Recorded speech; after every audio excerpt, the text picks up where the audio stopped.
livraison tout récemment à Air France d'un nouveau type d'appareil dont on va beaucoup parler, que vous avez sans doute beaucoup utilisé, notamment sur les lignes intérieures, qui est l'A220.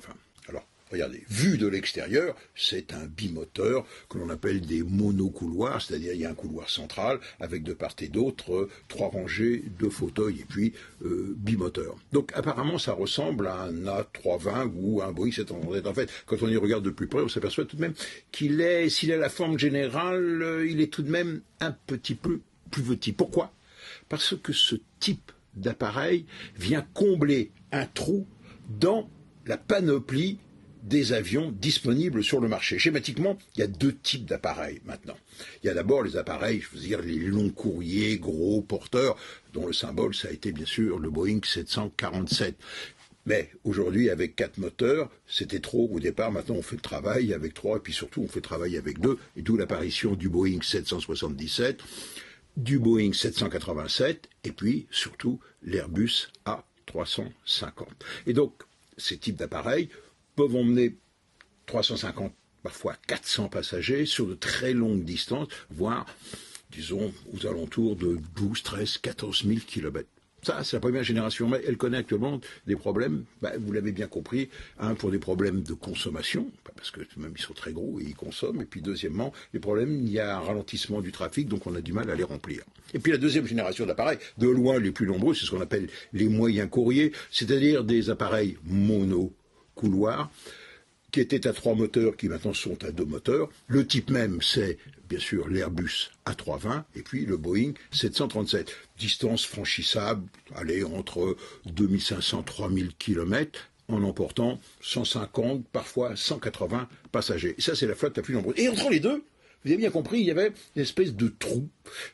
C'est-à-dire, c'est ce qu'on appelait les 100 places, aux alentours de 100 places, entre 80 et 120 places, qui étaient des avions bimoteurs. Plusieurs constructeurs ont essayé de s'y lancer, se sont cassés les dents et n'ont pas réussi. C'était le cas du brésilien Embraer avec le C190, et puis, on va y revenir, Bombardier avec son C-Série qui est devenu aujourd'hui l'A220. Donc, Air France a reçu cet avion A220.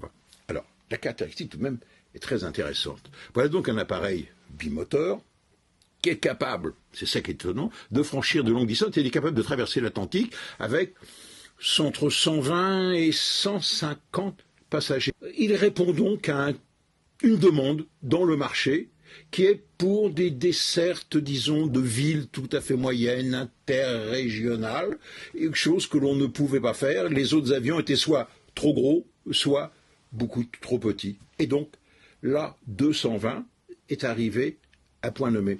Et c'est au salon de Farnborough en 2018 que Bombardier, après une longue mise au point qui lui a coûté très cher avec des subventions du gouvernement québécois, a réussi à présenter ce qu'on appelait le C-Série, c'est-à-dire ces avions de cette classe aux alentours de 100 places. Malheureusement, les compagnies l'ont boudé.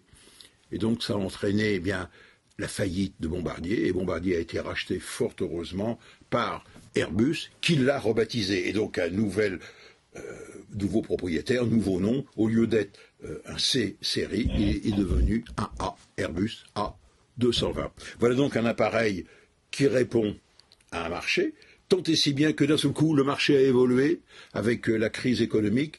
Il faut, des appareils plus silencieux, 2, des appareils qui consomment 25% de moins, 3, des appareils plus confortables, notamment avec des grands hublots et un peu plus de place pour les passagers, bien qu'étant un petit appareil, et puis capable de couvrir des distances parfois assez longues qui peuvent aller à 2500, 3000 et même 5 6000 kilomètres.